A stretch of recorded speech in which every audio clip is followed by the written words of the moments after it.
प्रभो हर हर महादेव शिव शंभो दीपं यति परम ब्रह्म दीपं यति जनार्दन दीप हरतु मे पापो पूजा दीप नमस्तुते धवलेश्वराय वालालिंग महाप्रभु संसार सुखी रखंतु।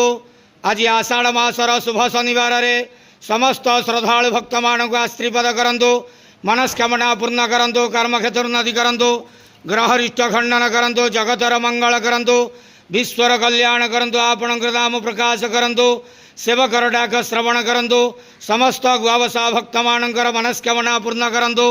जो जो भक्त माने आपणक पाखरे मानसिक रखिछंती तांक मानसिक पूर्ण करंतु। हे बाबा धवलेश्वराय वालालिंगाय नमो नमः।